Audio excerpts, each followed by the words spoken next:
আমরা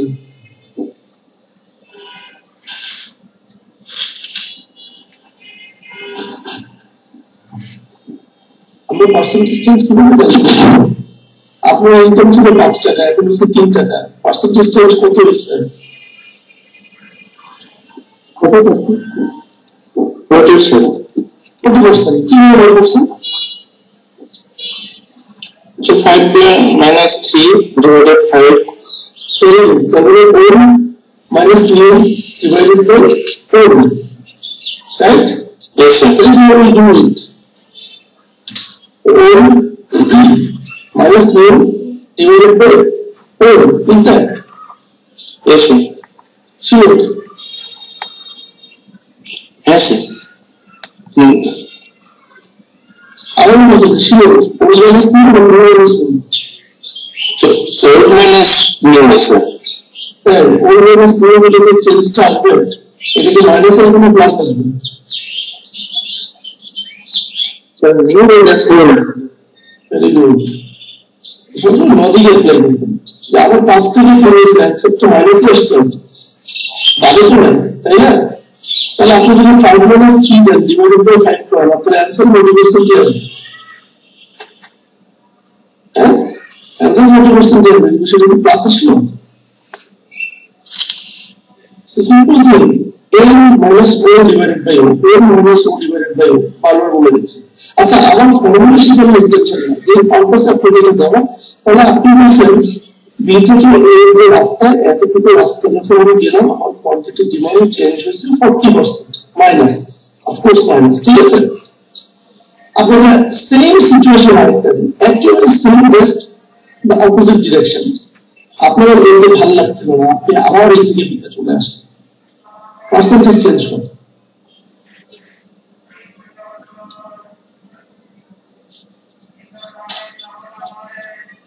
66.67 কিভাবে বের করেছে নিউ minus 1 divided by 4 তাই তো 5 minus 3 divided by 3 এই তো ঝামেলাটা তৈরি হলো আচ্ছা এই দিকে বি আর বি থেকে বি এর ডিসটেন্সে কোনো সমস্যা আছে মানে আগেরটার থেকে এর ডিসটেন্সে কি কম বেশি আছে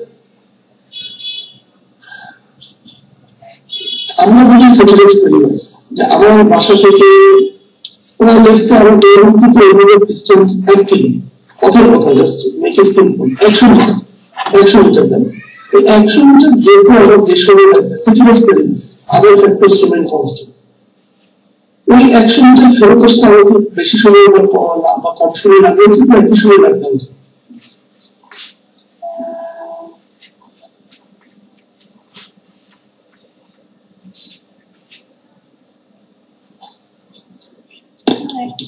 সময় লাগা উচিত কোর্স একই সময় লাগা উচিত 100 মিটার যেতে যদি আমি সেই যতটুকু সময় লাগবে 100 মিটার আসতে সেই সময় লাগবে সেকেন্ড এক্সপেরিয়েন্স মানে হচ্ছে আমি ধরে নিব যে আমার স্টেবিলিটি ডিভাইসের ছিল আমার স্পিড ডিভাইসের ছিল আমার অন্য কোনো ফ্যাক্টর আমাকে এফেক্ট করতে পারে কিন্তু এখানে আমরা উল্টো দেখছি বি থেকে যখন এতে গেছি সেম ডিসটেন্স 5 and 3 আমি 40% চেঞ্জ করছি এ থেকে যখন বিতে যাচ্ছি আমি 67% চেঞ্জ করছি That is the problem with the formula.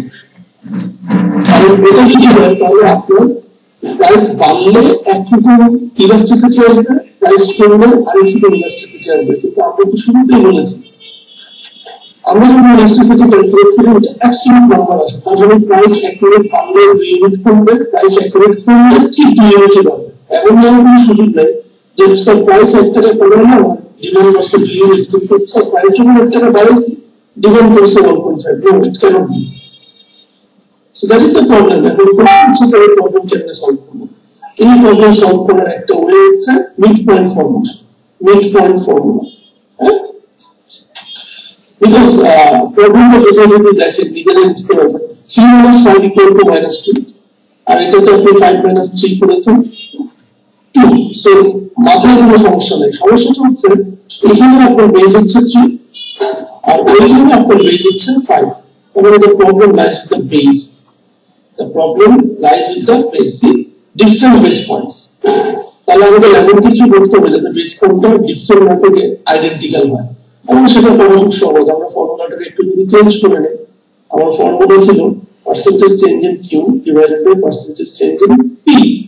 আপনি ফর্মুলা কিভাবে অ্যাপ্লাই করছেন? আপনি বলছেন Q2 minus Q1, Q2 minus Q1, right? তার মানে Q2 হচ্ছে মিন minus 1, এটা তো বলছিলেন। আর ডিভাইড করছিলেন কি দিয়ে? Q1 দিয়ে। এখানে আমরা Q1 দিয়ে ডিভাইড না করে আমরা কষ্ট করে Q1 plus Q2 দেব। তার মানে we'll take the average. Is it clear? Yes sir. আমরা যখন দুটো সামেশন নেই 3 যোগ 5 8, আপনি এখন ভাঙলেও হয় কমলেও হয় আপনার বেস ইকুয়াল। একই কথা পার্সেন্টেজ চেঞ্জ ইন প্রাইসের জন্য প্রযোজ্য। P2 minus P1 divided by P1 plus P2. Okay, ঠিক আছে?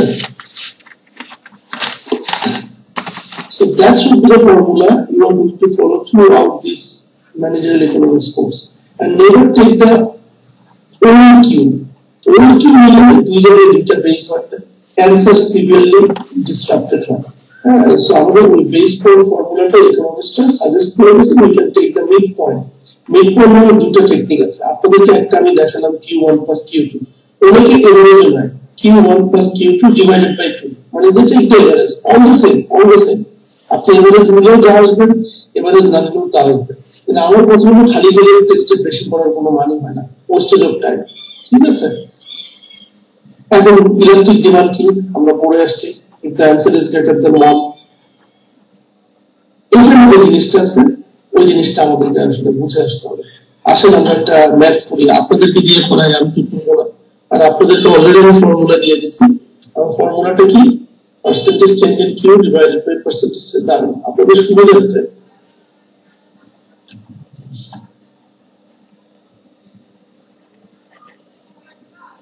আপনাদের সুবিধার্থে আমি একটু ফর্মুলাটা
আমি জানি আপনাদেরকে একটা অঙ্ক দিচ্ছি, একটু সময় নিয়ে আমাকে অঙ্কটা করে দিন। সিম্পল অঙ্ক দেখেই বুঝতে পারছেন, আপনি ছিলেন পয়েন্ট এ তে, এখন আছেন পয়েন্ট বি তে। ঠিক আছে? I want to know the elasticity from this question. এবং এখানে কিন্তু দুটো পয়েন্ট দেওয়া আছে, পয়েন্ট এ আর পয়েন্ট বি। পয়েন্ট এ তে একটা প্রাইসও দেওয়া আছে, সেটার কারেসপন্ডিং একটা ডিমান্ডও দেওয়া আছে। পয়েন্ট বি তে একটা প্রাইস দেওয়া আছে, সেটার কারেসপন্ডিং একটা ডিমান্ডও দেওয়া আছে। So you can easily apply the elasticity formula Q2 minus Q1 divided by Q1 plus Q2 divided by P2 minus P1 and P1 plus P2. So solve it and give me the answer.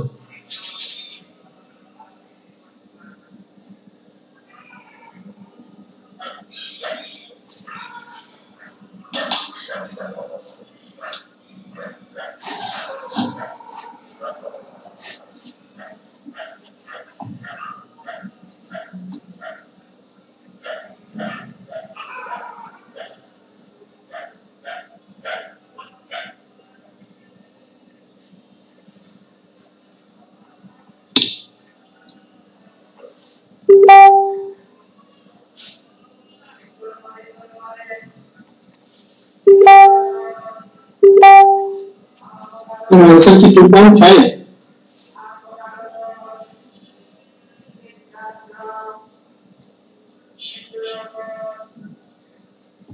হতে পারে আপনার answer পুরোপুরি correct, বাকিটা একটু করে দেখেন। very good, very good. কারণ আপনারা তো বুঝে ফেলেছেন how to calculate. Just to show you, আপনারা এটাই করেছেন। Percentage change in Q, আপনি কিভাবে বের করছেন Q2 minus Q1। তো Q2 minus Q1 এর যে কনসেপ্ট, Q2 হচ্ছে নতুন যে কোয়ান্টিটিটা আপনি এর থেকে বিতে আসছেন, সো বি এর কিউটা আপনাকে নিতে হবে 30 minus 10 20 divided by the average 10 plus 30 40, so 20 by 40 and divided by P2 is 20 minus 30 and 30 plus 20. So if you follow the formula, the elasticity answer is 2.5. তাহলে আপনি যে elasticity classification পড়ে আসছেন এটা একটা সেই classification এর কোথায় রাখবেন? Elastic, inelastic or inelastic? Elastic, sir. Very good. Elastic, right? আপনি একটা elastic product পেলেন, প্রশ্ন আসতে বলেছে গ্রাফটা দেখাচ্ছি, গ্রাফ দেখাচ্ছি, গ্রাফটা খুবই কৌশল সেজন্য দেখাচ্ছি। Before you proceed to the graph, আপনি তো বিজনেসের স্টুডেন্ট, ফাইন্যান্সিয়াল অ্যাকাউন্টিং পড়েছেন।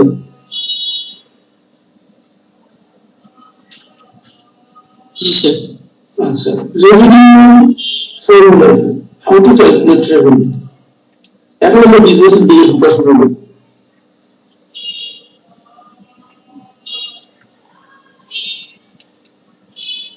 Anyway, how to calculate revenue? R to quantity. Very good. Domestic product top যে আইটেমটা থাকে sales or sales revenue, that is it. আমরা সেটা কিভাবে বের করি? কয়টা সেল করলাম, কয়টা সেল করলাম। So price into quantity. আচ্ছা ঠিক আছে। আপনার পেমেন্ট এতে কি ছিল? আপনার রেভিনিউ ছিল প্রাইস 30 and quantity 10, তাহলে 30 into 10 300, তাই না? এই পুরো বাক্সটা আপনার ছিল নাকি? জি স্যার। আপনি যখন এ থেকে বিতে আসলেন আপনার বাক্সটা কিন্তু চেঞ্জ হবে। এখন আপনার প্রাইস 20 আর কোয়ান্টিটি 30, রেভিনিউ 600। এখন আপনার এই বাক্স পুরোটা এই বড়টা। এখন ব্যাপার হচ্ছে যে বাক্স কেন বলছি কারণ একটা জিনিস দেখো, তুমি যখন এতে ছিলে এই পুরো বক্সটা তোমার ছিল, বিতে যখন গেলে তুমি এটা নতুন বক্সে ব্যবহার করলে, কারণ বিতে আসার ফলে তোমার আগের যে বক্স সেই বক্সের মধ্যে এতটুকু অংশ কিন্তু তোমার কাছে এখন রয়ে গেছে, কিন্তু তোমার হারাইছে একটা অংশ। কোনটা? এই পুরো অংশটুকু, বক্সের অংশটুকু তোমার কাছে এখন আছে। এই যে 20 থেকে 30 এর যে পোর্শনটা আছে আপনার কাছে এখন আছে এটা? না স্যার, নাই। কিন্তু বিতে যাওয়ার ফলে একটা নতুন অংশ কিন্তু অ্যাড হয়েছে, এই পুরো অংশটুকু 10 থেকে 30 এর যে অংশটুকু। ওটাই টু সে আপনার অ্যাডিশনের পরিমাণ বেশি, গ্রাফ থেকে কি মনে হয়, নাকি ডিডাকশনের পরিমাণ বেশি? অ্যাডিশনের পরিমাণ বেশি। অ্যাডিশনের পরিমাণ বেশি। তার মানে দেখে বোঝা যাচ্ছে আমার প্রাইস সামান্য কমছে, সামান্য, কিন্তু সে তুলনায় ডিমান্ডের response huge, because this is elastic product. এখন আপনাকে একটা জিনিস বলি, আপনি একটা অঙ্ক করলেন, আমাকে করে বললেন 2.5, এরপর আমি আপনাকে বললাম যে ঠিক আছে 2.5 তো তুমি এটা গ্রাফ করে দেখো, তুমি গ্রাফ অ্যাপ্লাই করবে, তোমার ডিমান্ড কার্ভ হলো এরকম। তো ডিমান্ড কার্ভ যদি এরকম হয় তাহলে তোমার এই পয়েন্টের বাক্স যেটা আছে হচ্ছে নতুন বাক্স যেটা তোমার হবে সেটা এখানে, তাই না? আপনি দেখে বলো তো, এখন কি দেখে বলবো না প্রাইসের তুলনায় ডিমান্ডের চেঞ্জ বেশি আসছে? বিকজ মাইনাস হচ্ছে তোমার এই পোর্শন আর অ্যাড হচ্ছে এই পোর্শন, তাহলে গ্রাফ আর তোমার অ্যানসার দুটোর মধ্যে কনসিস্টেন্সি আছে? না স্যার, খুব সাবধান স্যার। ইলাস্টিক প্রোডাক্টের ক্ষেত্রে সবসময় মনে রাখবেন, একটা প্রোডাক্ট যত ইলাস্টিক হবে তার ডিমান্ড কার্ভ তত ফ্ল্যাট হতে থাকবে, তার স্লপ তত ফ্ল্যাট হতে থাকবে। হ্যাঁ, তার মানে যদি প্রোডাক্টটা আরো ইলাস্টিক হতে থাকবে, ফ্যাক্টর ফর প্রবাবলি প্রোডাক্টের ইলাস্টিক কার্ভটা এরকম প্রবাবলি, তখন দেখেন চেঞ্জটা কিন্তু আরো কোথায় যে যাইতো। তার মানে more elastic product the less stable of the demand curve. So আপনি ক্যালকুলেট করে দিয়েছেন 2.5, কিন্তু আকর্ষণীয় আছে এমন একটা ডিমান্ড কার্ভ দেখে মনে হচ্ছে এটা তো ইলাস্টিক না, এখানে তো 1 এর বেশি চেঞ্জ নাই, নাম্বার কিন্তু কাটা যাবে। ইজ ইট ক্লিয়ার আমি কি বলেছি? সো গ্রাফ দেখি কিন্তু যারা ভালো ইকোনমিক্স গ্রাফ দেখে বলে দিতে পারে যে এটা কি ইলাস্টিক না elastic, and which is quite clear. Red portion হলো the portion gone and the blue portion হলো যে পোরশনটা অ্যাড হয়েছে। সো ডিডাকশন থেকে অ্যাডের পরিমাণ বেশি, বোঝা যাচ্ছে যে রেসপন্স বেশি হয়েছে, ঠিক আছে। বাট এখানে আরেকটা অবজারভেশন আছে, সেই অবজারভেশনে যাওয়ার আগে আর ইউ ক্লিয়ার যতটুকু আমি বললাম?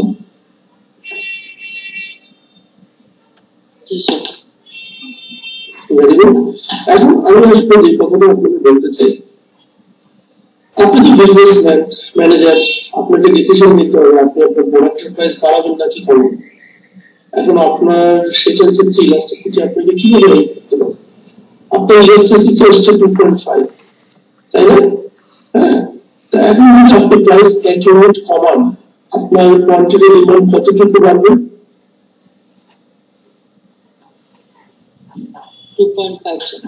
2.5। আমি একটু টেক ফোর্সে আপনাদেরকে কিছু দেখাতে চাই, দুটো জায়গা অবতরণ সমস্যা নেই। আপনারা বলছেন sir revenue that is R equal to price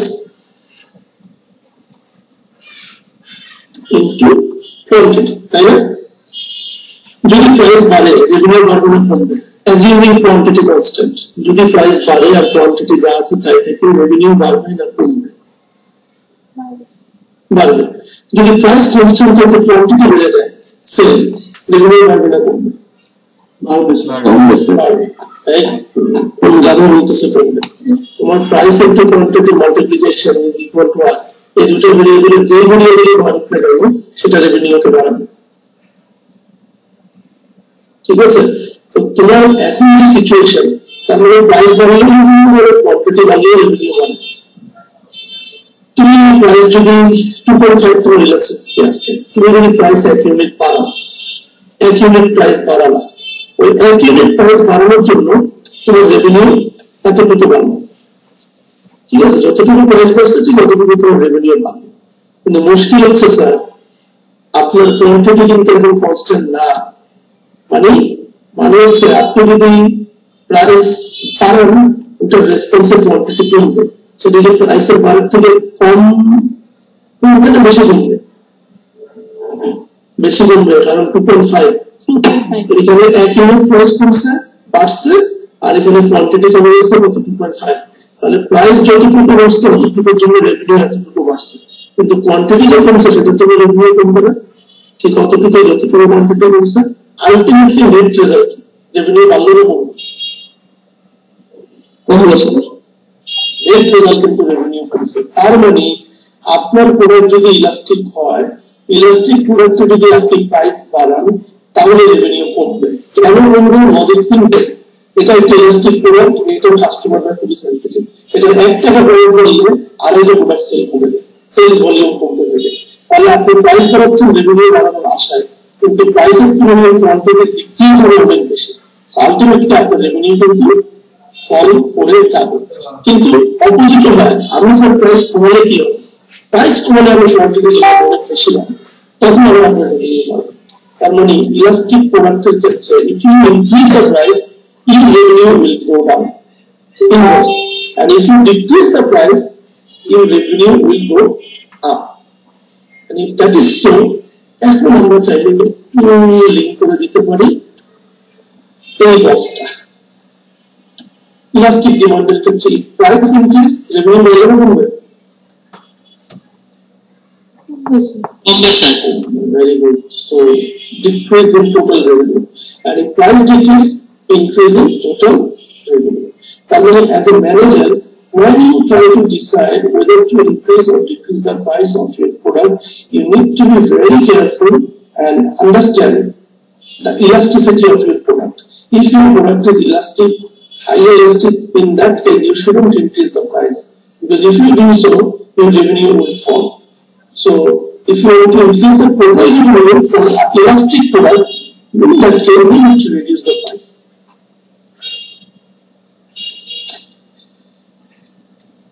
Okay, what is the জিজ্ঞেস করবো for elasticity and elastic কেন হবে স্যার 1 টাকা প্রাইসের জন্য 2 টাকা কোয়ান্টিটি কমে যাচ্ছে? রিজন সিম্পল স্যার, সাবস্টিটিউশন আছে। Simple reason. আপনি টমেটো বিক্রি করে 5 করে চলে গেলে আরেক লোক টমেটো বিক্রি করে, আপনি বিক্রি করছেন 10 টাকায়, সে বিক্রি করছে 10 টাকায়, সব ঠিকঠাক আছে।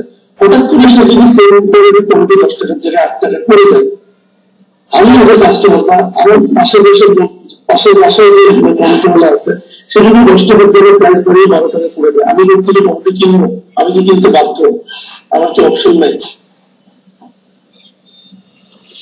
আমি একদম সেন্সিটিভ হয়ে যাবো যে তোমার থেকে 1 কেজি কিনবো না, একটু হাইটে গেলে করে 10 টাকা করে দেয়। সো ইলাস্টিক হয় বিকজ সাবস্টিটিউশন অ্যাভেলেবল থাকে, মানুষের সুযোগ থাকে, অপশন থাকে, তোমারটা নিতেই হবে এমন কোনো কথা নাই। কিন্তু যদি আসলে সাবস্টিটিউশন না থাকে যে আমার আসলে এটাই সর্বস্ব, ইন দ্যাট কেস আসলে তখন ইলাস্টিসিটি বা রেসপন্সিবিলিটি একটা মানে সেটা আমরা দেখবো সামনে। তো ইলাস্টিসিটি যেভাবে আপনি দেখছেন একইভাবে এখন করতে দিবেন না, জাস্ট বলে যাবে যে এই যে কার্ডটা এটা দেখে কিন্তু বুঝতে পারছেন যে এটা একটা ইলাস্টিক ডিমান্ড, বিকজ খেয়াল করুন সি থেকে ডিতে গেছেন, প্রাইসের চেঞ্জের তুলনায় কোয়ান্টিটির চেঞ্জ কিন্তু খুবই কম, এবং আপনি যদি ক্যালকুলেট করেন আগের বারের মতো আপনি অ্যান্সার পাবেন 0.55 লেস দেন 1, তার মানে ইলাস্টিক। আচ্ছা 0.55, তাহলে আপনি একজন ম্যানেজার হিসেবে যদি আপনার রেভিনিউ বাড়াতে চান আপনি কি করবেন? প্রাইস বাড়াবেন না কমাবেন?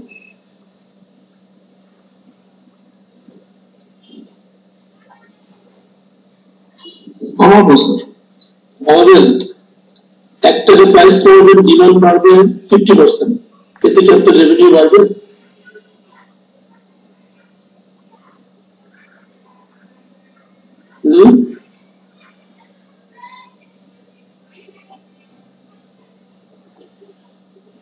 প্রাইস কমবে 1 ইউনিট, ডিমান্ড বাড়বে 0.55 ইউনিট, এতে আপনার রেভিনিউ বাড়বে? কমবে, যেহেতু এটা ইনইলাস্টিক। তাহলে রেভিনিউ বাড়াতে হলে ইনইলাস্টিক ডিমান্ডের ক্ষেত্রে what we need to do? Same থাকবে স্যার, আমাদেরকে কষ্ট করে প্রাইসটা বাড়াতে হবে যদি রেভিনিউ বাড়াতে চান। For inelastic demand, opposite of elastic, যদি প্রাইস বাড়ান রেভিনিউ বাড়বে, যদি প্রাইস কমান রেভিনিউ কমবে স্যার। হ্যাঁ, রিজন সিম্পল। কেন 1 টাকা প্রাইস বাড়ানোর পরে ডিমান্ড কত বেশি কমছে না? বিকজ কাস্টমার বা কনজিউমারদের অপশন নাই। যেহেতু এর অপশন নাই, আপনি প্রাইস বাড়ালেও কিন্তু আপনার খুব একটা ক্ষতি হবে না, বরঞ্চ আলটিমেটলি আপনার রেভিনিউ বাড়বে। ঠিক আছে, simple formula, price into quantity. কি বুঝতে পেরেছেন?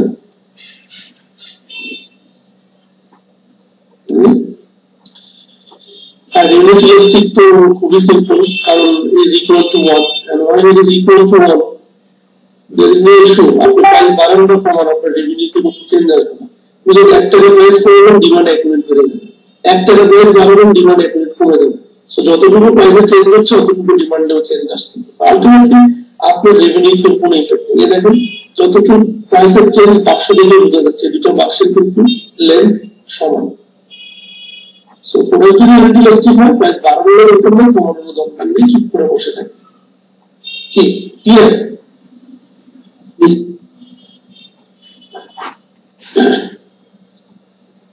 আচ্ছা, এখন দুটো এক্সট্রিম ক্লাসিফিকেশন আমি বলেছিলাম বলেতে 3 রকম, বাট এই বাইরে দুটো তিনটা আছে। একটা হচ্ছে perfectly elastic demand. Perfectly elastic demand মানে এটা খেয়াল করেন, আমরা বলছি যত ইলাস্টিক হবে তার তত ফ্ল্যাট হবে। এটা ফ্ল্যাট হতে হলে একদমই ফ্ল্যাট হয়ে গেছে, একদমই ফ্ল্যাট। এর মানে কি? 20 টাকা যদি হয় প্রাইস, আপনি যত চান তত কিনতে পারেন। কিন্তু যদি 20 টাকা থেকে 1 পয়সা দাম বাড়ান, 20 টাকা এখানে যদি নিয়ে আসেন, আপনার কোনো ডিমান্ড থাকবে না স্যার?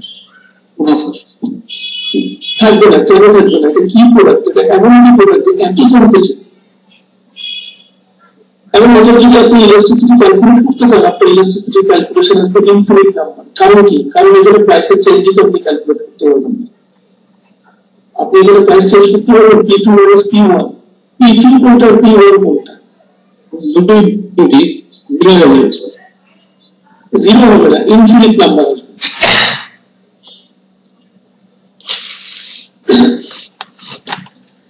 ঠিক আছে, আর নিচে যেহেতু আপনার কোয়ান্টিটি ডিমান্ডটা তখন শূন্য হয়ে যাবে, আলটিমেটলি আপনার অ্যান্সার হবে না ইনফিনিট। কোশ্চেন ইজ এটা এমন কি প্রোডাক্ট স্যার যে এত সেনসিটিভ মানুষ। আচ্ছা আপনাদের পরিবারের সময় কি বলবো না, এটা বলে দিই। ইলাস্টিসিটি হচ্ছে মেজর একটা ফ্যাক্টর হচ্ছে সাবস্টিটিউশন। যদি কোনো প্রোডাক্টের সাবস্টিটিউট থাকে, ওই প্রোডাক্টের মানুষের অপশন থাকে, তখন ইলাস্টিক হয়, মানুষ রেসপন্স করে, সামান্য প্রাইস বাড়াবে মানুষ রিঅ্যাক্ট করে, ঠিক আছে। আর যদি প্রোডাক্ট এমন হয় যে এটা শুধু সাবস্টিটিউট না, এটা পারফেক্ট ক্লোজ সাবস্টিটিউট আছে, তার মানে এমন কোনো সাবস্টিটিউট এটা আছে যেটা এটা একেবারে হুবহু পারফেক্ট, এটা হলো যা ওইটা হলো তা, প্রাইস হচ্ছে কিছু আসা যায় না, সেই সমস্ত প্রোডাক্টের ক্ষেত্রে কিন্তু এই ধরনের রেসপন্স পাওয়া যায়। বাস্তবতা হচ্ছে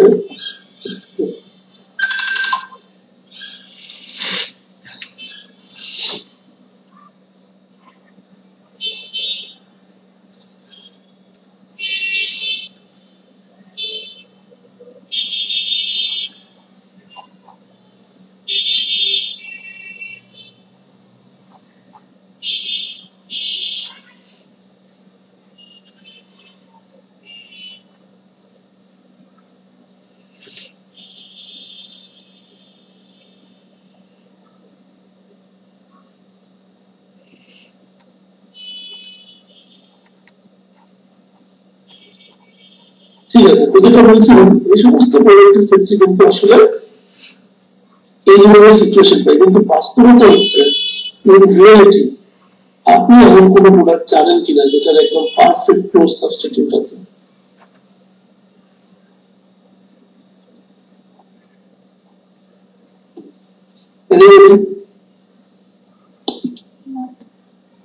কারণ আসলে মানুষ খুব জাজমেন্টাল, আপনি যে জিনিসটা পছন্দ করেন, স্যার খাচ্ছি হলেও হবে, আমার স্যার গরুর তেহারি হলেও হবে, আরেকজন বলবে যে তুমি খাচ্ছি মানুষ খায়, এই যে সাবজেক্টিভ অপিনিয়ন, যার কারণে আসলে অ্যানালিসিসলি কোন প্রোডাক্টের পারফেক্ট সাবস্টিটিউট থাকে না। আপনার জন্য যেটা পারফেক্ট সাবস্টিটিউট, আরেকজনের জন্য এটা নট ইভেন সাবস্টিটিউট। হ্যাঁ, সো এই কারণে থিওরিটিক্যালি পারফেক্টলি ইলাস্টিক ডিমান্ডটা শুনতে ভালো শোনায়, but practically it is very difficult to find any real life example. Is that clear? তো পারফেক্টলি ইলাস্টিক ডিমান্ড যদি থাকে, ইনইলাস্টিক ডিমান্ড কি দোষ করছে?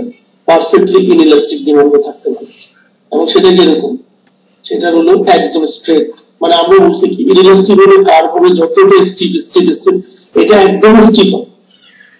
তার মানে কি ইনইলাস্টিক হলে পারফেক্ট ইলাস্টিক, এটা কোনো রেসপন্স নেই। আপনি 10 টাকা করলে 20 টাকা কিছু হবে, 20 টাকা করলে সে 20 টাকা করবে, 30 টাকা, মানে প্রাইস যতই বাড়ান বা যতই কমান আমার এই 20 টা লাগবেই, এই 20 টার কোনো চেঞ্জ নেই। এটা কিন্তু রিয়েল লাইফ অনেক এক্সাম্পল আছে, এবং সবচেয়ে আইডিয়াল এক্সাম্পল হয় লাইফ সেভিং মেডিসিন। আপনি ডায়াবেটিকের পেশেন্ট, আপনাকে ইনসুলিন নিতে হবে, হ্যাঁ, এখন ইনসুলিনের দাম যতই বাড়ে আপনার কোনো অপশন আছে?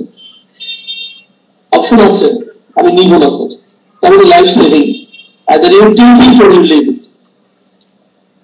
আমাদের ক্যান্সারের যে মেডিসিন কেমোথেরাপি, কেন perfectly realistic, no matter what is the price, if you need it you need it। আর কোন ক্ষেত্রে কোন স্পোর্টসের কোন কনসেপ্ট টিকে পড়ে সব পারফেক্টলি রিয়েলিস্টিক হয়ে যায়, মানে এত হাই ডিমান্ড, এত ফেমাস করে সিঙ্গার আসতেছে যে ওর পুরো কনসার্টের টিকিট আছে 1 লাখ, আপনি এখন ওটা যদি 40 লাখ টাকা বিক্রি করেন 1 লাখ বিক্রি হবে। সো প্রাইস বাড়ানো বা কমানো তাতে কিছু আসে যায় না, মেটাল যাবে কি করে ওর থেকে ফাইনালের ম্যাচ।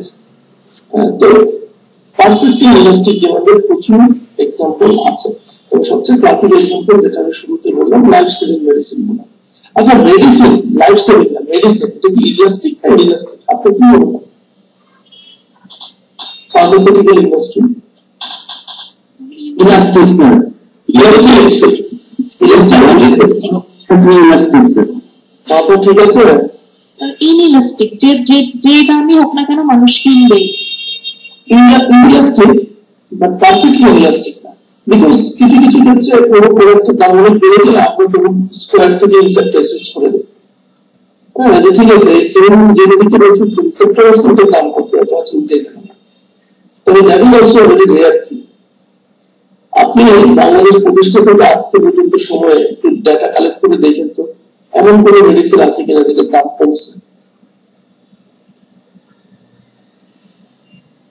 অ্যাব্রাপ্টলি বাড়ুক না বাড়ুক, কিন্তু দাম সবসময় বেড়েছে বেড়েছে বেড়েছে। তাতে কি মানুষের ওষুধ খাওয়া বন্ধ হয়েছে না কমেছে?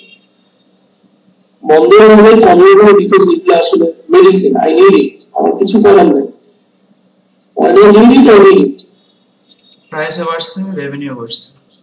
জি, আমি প্রাইস বাড়ছে, রেভিনিউ বাড়ছে। কোয়াইট সিম্পল, ইলাস্টিক ডিমান্ডে যা হয়। ঠিক আছে? জি sir. So last area and one of the most important area for today's class. আপনাদের দেখে দরকার হচ্ছে না we shall continue? Sir continue করি। ঠিক আছে, আচ্ছা আপনাকে একটা কোশ্চেন করি। কোশ্চেন আপনার সামনে আছে, আমাকে অ্যান্সারটা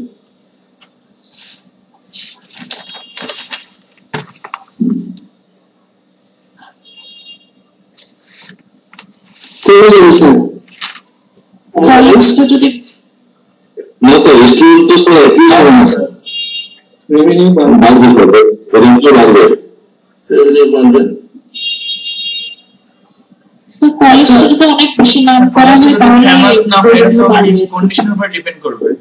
ওই কলেজে কোনো স্যার নাম করা দরকার নাই, একটা ফিক্সড স্টুডেন্ট আছে যারা অ্যাডমিশন অলরেডি নিচ্ছে, তো তারা তো দিতে বাধ্য টিউশন ফি। ইজ দ্যাট আপনি টিউশন ফি জমা কলেজ চেঞ্জ করতে পারবেন না? বাংলাদেশে আইন আছে নাকি? স্যার ধরেন একটা স্টুডেন্ট, আমি ধরেন ভর্তি আমার একটা সেমিস্টার চলে গেছে, এমনি তো কলেজ না। আর স্যার যদি আমরা করি স্যার তুমি তো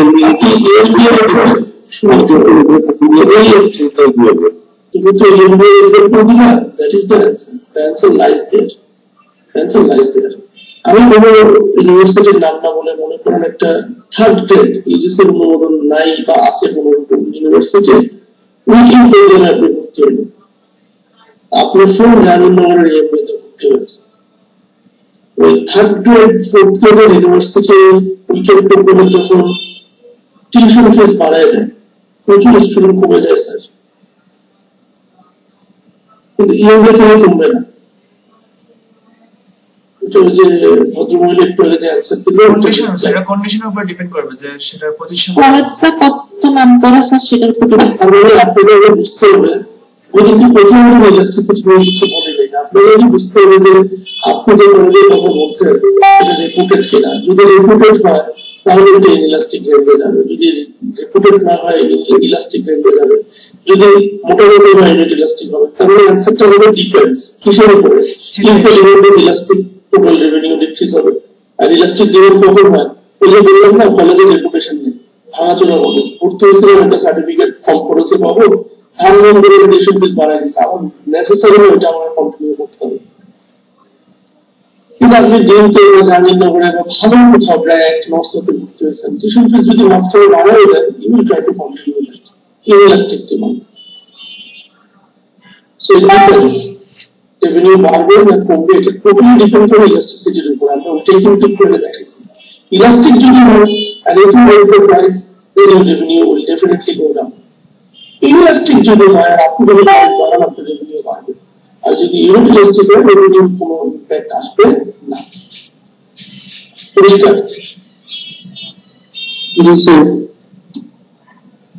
এগুলো যা পড়াইছে ওগুলাই একটু। আচ্ছা, this is the last part. আপনারা নিজেরাই সমাধান করে দিবেন, বিকজ আপনারা এখন ইলাস্টিসিটির ক্যালকুলেশন জানেন, revenue calculation জানেন। So my question is, does price elasticity of demand vary across demand curve? তাহলে আমি এটাকে আপনাদের বোঝানোর জন্য বলি, এই যে একটা ডিমান্ড কার্ভ, এটা একটা ডিমান্ড কার্ভ। এই ডিমান্ড কার্ভের অনেকগুলো পয়েন্ট আছে না, যেমন এখানে 40 প্রাইস, কোয়ান্টিটি 0, 35, 5, একটা ডিমান্ড কার্ভের অনেকগুলো পয়েন্ট থাকে। প্রশ্নটা হচ্ছে এই ডিমান্ড কার্ভের মধ্যে বিভিন্ন পয়েন্টে ইলাস্টিসিটি কি সেম নাকি ডিফারেন্ট? তার মানে 40 থেকে 35 এর যে ইলাস্টিসিটি থাকবে, 35 থেকে 30 কি সেম ইলাস্টিসিটি, 30 থেকে 25 কি সেম ইলাস্টিসিটি, 25 থেকে 50 কি সেম ইলাস্টিসিটি, বা ইলাস্টিসিটি ভ্যারি করবে। So does price elasticity of demand vary along a demand curve? And yes, the answer is correct. Yes, the price elasticity of demand vary across the same demand curve, but we need to prove it through mathematics graph. আসেন আপনাদের এই পরীক্ষায় ধরুন এতটুকু data দিয়ে রাখবেন, price আর quantity, এগুলো আপনাকে ক্যালকুলেট করে নিতে হবে। প্রাইস দেওয়া আছে 40 0 35 5 30 10। দেখেন এখানে কিন্তু প্রাইস আর কোয়ান্টিটি ডিমান্ডের একটা রিলেশনশিপ আছে। রিলেশনশিপটা কি? 5 করে স্যার ডিফারেন্ট। আপনার প্রাইস যত বাড়ছে ডিমান্ড কিন্তু তত বাড়ছে। কি বাড়তেছে স্যার? বাড়তেছে। এই যেটা আমরা ন্যাচারালি এক্সপেক্ট করি সেটাই হচ্ছে। ঠিক আছে, এখন আপনাদের বলি এটা হচ্ছে পয়েন্ট এ, এটা বি, এটা সি, ডি, ই, এফ। এই থেকে বি পয়েন্টের ইলাস্টিসিটিটা যদি আমাকে একটু ক্যালকুলেট করুন। পয়েন্ট এ থেকে পয়েন্ট বি 40 থেকে 35, এখানে ইলাস্টিসিটিটা একটু আমাকে ক্যালকুলেট করে দিন।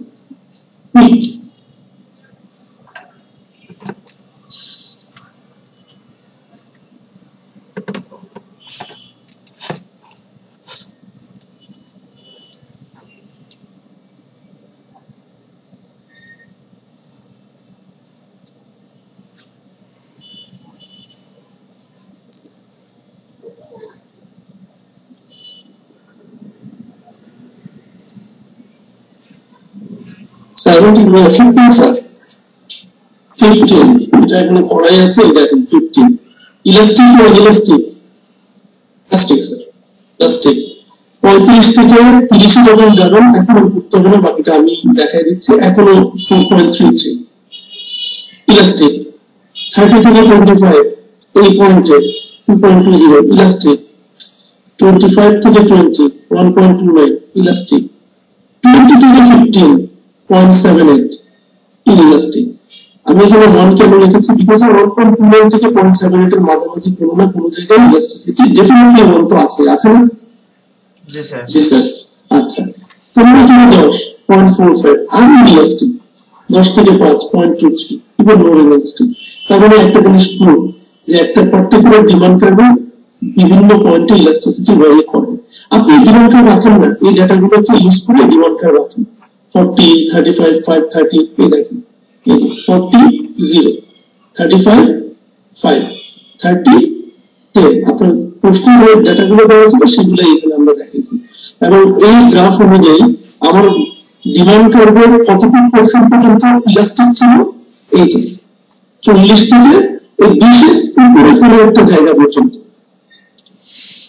তাহলে প্রাইস 40 থেকে 20 এর উপরে কোনো একটা পোর্শন হতে পারে, সেটা 21 20.5 ইলাস্টিসিটি ইজ গ্রেটার দ্যান 1, আর 20 যেটা হবে সেটা হলো ইলাস্টিসিটি ইনইলাস্টিক 1, আর 20 এর পর থেকে পরের অংশটা আমরা দেখছি ইলাস্টিসিটি লেস দ্যান 1 আসছে, দ্যাট ইজ ইনইলাস্টিক। এগ্রিড? জি স্যার। এখন যে জিনিসটা আসলে আলোচনা করা যেতে পারে যে স্যার প্রত্যেকটা ডিমান্ড কার্ভের যে আপার পোর্শনটা ইলাস্টিক থাকে নাকি স্যার এটা ইলাস্টিক ইলাস্টিক ইলাস্টিক ইলাস্টিক মানে মিক্স হতে পারে? স্যার মিক্সড হওয়ার কোনো চান্সই নেই, এটা সবসময় এরকমই হবে। যে কোনো ডিমান্ড কার্ভের আপার পোর্শন সবসময় ইলাস্টিক থাকবে, লোয়ার পোর্শন ইনইলাস্টিক থাকবে, আর মাঝখানে ভেতরে অনেক ইলাস্টিক থাকবে। লজিকটা খুব সিম্পল স্যার। প্রথম পোর্শন ইলাস্টিক মানে এই জায়গায় রেসপন্স অনেক বেশি, এই জায়গায় সামান্য প্রাইস চেঞ্জে কাস্টমারদের চেঞ্জ আসে অনেক বেশি। Point to be noted, because দেখেন 40 টাকা যখন প্রাইস ছিল ডিমান্ড কত ছিল? 0।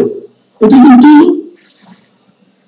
যে কোনো প্রোডাক্টের ক্ষেত্রে আপনি দেখেন, বাজারে যখন একটা প্রোডাক্ট আসে এক্সক্লুসিভ, প্রথম যখন আসে অনেক এক্সপেন্সিভ, অনেকে কিনতে চায়, কিন্তু পারচেজিং পাওয়ার বা ইনকামের কনস্ট্যান্টের কারণে কিনতে পারে না। এরপরে যদি প্রোডাক্টের দামটা একটু কমে, যেহেতু এই ধরনের কাস্টমার এখন পর্যন্ত কিনে নাই, 5 জন যদি সেটা কিনে 0.5% চেঞ্জ কত হয়? অনেক বেশি হবে। এই পর্যন্ত প্রাইসটা আরেকটু কমে আসে, আরো কাস্টমার ওখানে ঝাঁপিয়ে পড়ে এই দামটা কমছে আমরা গিয়ে কিনি, এরকম প্রাইসটা কমতে থাকে মানুষের কেনার মাত্রা বাড়তে থাকে। বাট একটা সময় হয় কি প্রোডাক্টের প্রাইস কমতে এমন জায়গায় আসে ইট বিকামস ভেরি অ্যাভেলেবল, এবং অলরেডি প্রচুর লোকের কাছে এটা আছে। সো এখন নতুন করে একদম হাঙ্গামা ক্রিয়েট হওয়ার কোনো সুযোগ নাই। সো এই কারণে প্রাইস যখন ওদের হাই থাকে, সে হাই পরিস্থিতিতে যখন প্রাইসটা কমা শুরু করে, ইনিশিয়ালি ওদের রেসপন্স ওয়েট বেশি থাকে, পরে সেটা আস্তে আস্তে কমতে থাকে। যখন প্রাইসটা একেবারেই কমে আসে তখন ইন্ডাস্ট্রি থেকে ওটা ইনভেস্টিং হয়ে যায়। কারণ সিম্পল, অলরেডি দেখেন 20 জন ওটা কিনেও ফেলছে, খুব বেশি মানুষ কিন্তু এটার বাইরে আর নাই। সেই এরপরে যখন কিনে অল্প অল্প করে কিনে, এবং যখন প্রাইস কিন্তু আরো কমে যায়, it becomes a totally available, তারপরে সেটা অ্যাভেলেবল হয়ে যাচ্ছে। ঠিক আছে? জি স্যার।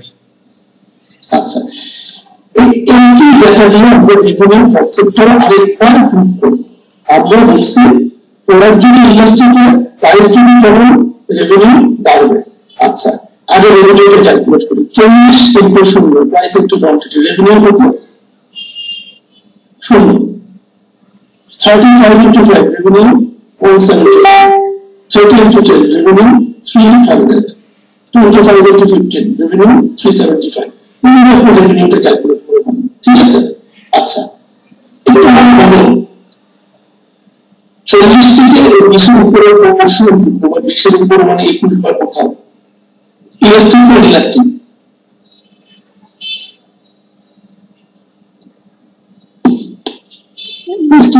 ইলাস্টিক আপনি নিজে ক্যালকুলেট করছেন। ইলাস্টিক প্রোডাক্টের ক্ষেত্রে এখানে কি প্রাইস কমছে না বাড়ছে? প্রাইস কমছে স্যার। ইলাস্টিক প্রোডাক্টের যদি প্রাইস কমে, রেভিনিউ বাড়বে না কমবে? বাড়বে স্যার। এবং এখানে রেভিনিউ বাড়ছে না কমছে? 0 থেকে 175, 175 থেকে 300, 375, 400 বাড়ছে স্যার। এরপরে যখন আপনি ইলাস্টিক রেঞ্জে ফিরে যাবেন, ইলাস্টিক রেঞ্জে প্রাইস যদি কমে, আর বাড়বে কমবে?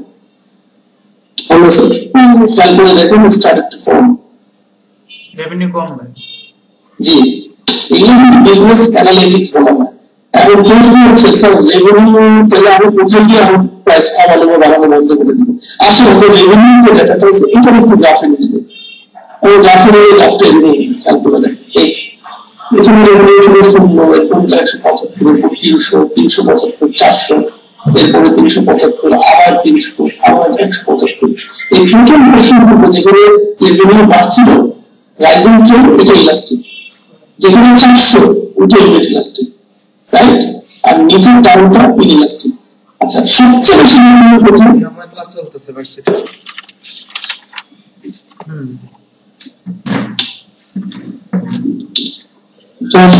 না বলেন। 400 থেকে বেশি রেভিনিউ কবে থেকে আসবে? তাহলে আপনি এখানেই থেমে যাওয়া উচিত। 20 টাকার পরে গিয়ে আপনার প্রাইস বাড়ানো উচিত না, আর প্রাইস কমানো উচিত না। এটাকে বলা হয় রেভিনিউ ম্যাক্সিমাইজেশন ফর ইলাস্টিসিটি। তারপরে যেখানে আমার প্রোডাক্ট ইলাস্টিক হয়, সেই জায়গায় আমার প্রোডাক্টের রেভিনিউ ম্যাক্সিমাইজেশন। এরপরে আমার প্রাইস বাড়ানো উচিত না, এরপরে আমার প্রাইস কমানো উচিত। জানুয়ারির 1 তারিখ থেকে। হ্যাঁ,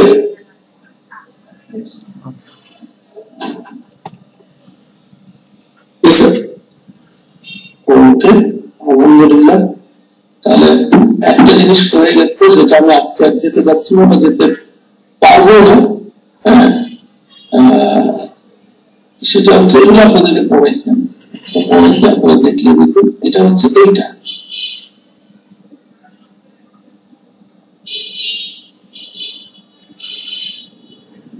আপনাদের শুরুতে বলছি এই জিনিসটা। Who pays the tax? মানে ইলাস্টিসিটির সাথে ট্যাক্স লায়াবিলিটি বা আমরা ডিল করবো। আমরা ইলাস্টিসিটির নতুন চ্যাপ্টার অফ কোর্স শুরু করব। শুরু আধা ঘন্টা আমরা একটু এই চ্যাপ্টারের এন্ডিংটা দিয়ে দিব। ঠিক আছে? বিকজ আসলে একদিনে এতগুলো কনসেপ্ট দেওয়াটা আমার জন্য কঠিন, আপনাদের জন্য একদম কঠিন হবে। ঠিক আছে? তো এনিথিং এলস? স্লাইডটা ক্লাসরুমে দিয়ে দেই, তাহলে আমরা ক্লাসে দেখতে পাবো। আশা বই নাই ওই আছে স্যার, তারপর স্লাইডটা থাকে একটু গাইড হয় আর কি। স্লাইড কেন দেয় বলুন তো? টিচাররা স্লাইড কেন ক্লাস করে? বইতে তো অনেক ডিটেইলে লেখা থাকে, স্লাইডে শুধু মেইন পয়েন্ট গুলো থাকে। অ্যাজ এ স্টুডেন্ট আপনার কাজ ডিটেইল পড়া না শর্টকাট পড়া? স্যার ডিটেইল পড়া আছে করতে চাই। আপনারা আমাদের কুইল ভাবতে পারেন, অনেক কিছু করতে পারেন। I don't mind because আমার টিচিং এর জার্নি অনেক বছর হয়ে গেছে। লেকচারার থেকে আজকে অ্যাসোসিয়েট প্রফেসর অনেক কিছু আমি শিখেছি। আমি এই মাসটা ব্যস্ত আমি একটা সময় সাইড দিতাম, আমার ফলাফল আমার একদম 7 বছরের এক্সপিরিয়েন্স জার্নি লেভেল আমি বলতে পারি। সেগুলো ডিটেল করবো না। পরীক্ষা এত ফারাক পড়ে এবং আপনারা ভাইবেন না আপনার পরীক্ষা ভালো করছে, আপনাদের রেজাল্টটা কিন্তু ডিজাস্টার। ইট ইজ দ্যাট আমি রেজাল্টটা দিচ্ছি না, আপনাদের নিরাপদ থাকে শেষ। সো এটা স্লাইডের প্রতি একটা অ্যাট্রাকশন আমি শুরুতেই বলছি। আমারও পরিস্থিতি লাগছে ভালো করতে হবে, আপনারা ক্লাস মাঝামাঝি বুঝতে হবে এবং আপনাদের যদি স্কুলগুলো না যায় আপনাদের কিছু করতে হবে এবং বই করতে হবে ডিটেইলি। আর আমি যখন নম্বর দিয়ে এখন কোনো প্রশ্ন দিয়ে যাচ্ছে আপনি আমার যে স্লাইড এই স্লাইডটা অবশ্যই আসছে এটা কিন্তু আমি হাইলাইট করেছি। আচ্ছা মোটের যে স্লাইড এটা এসএমডি ফেল করে, বাট আমি তো হাইলাইট ফেল করেছি বিকজ আমি কিন্তু দেখেন একটা ক্লাস আসতে যায় ক্লাস আসতে যায় আমি ক্লাস নেওয়ার সময় যাতে আপনি কালেক্ট করতে পারেন শর্টকাট। আমি যে বলছি আপনার বিষয় পড়ার মটেরিয়াল না, এটা পড়ে আমি কাছে মনে করতে পারবেন। এটা ফাইন্যান্সিয়াল কোর্স হতো, আমার কোনো বসে আমি দিয়ে ফেলছি আমি দিই ইকোনমিক্সে আমার অনুকূলে হলো স্লাইড দেওয়াটা মোবাইল করতে চান না। অন্য খারাপ হয়ে যায় 5 জন 7 জন 10 জন করে ফেল করেন, এটা তো ভালো বলে কথা না। মানে যদি ইকোনমিক্সে কেন হতো মানুষ ফেল করে, এটা ফেল করে কি সাবজেক্ট আমি সুমানদা শর্টকাটের চিন্তা বাদ দিয়ে একটু লং কাটে না, ঠিক আছে? যা পড়েছি তার বাইরে একটা ওয়ার্ডের একটা লাইনও পড়ে না। Trust me on this.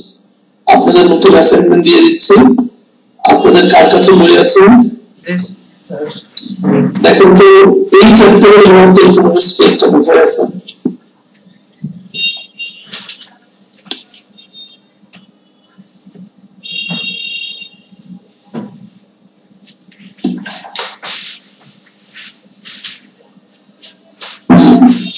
So serious total prices to city.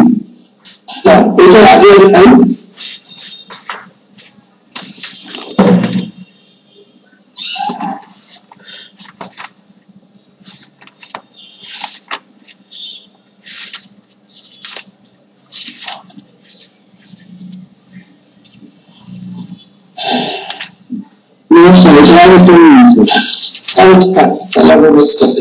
ঠিক আছে। ঠিক আছে, গুড লাক, ভালো থাকবেন সবাই, দেখা হবে ইনশাআল্লাহ। আসসালামু আলাইকুম।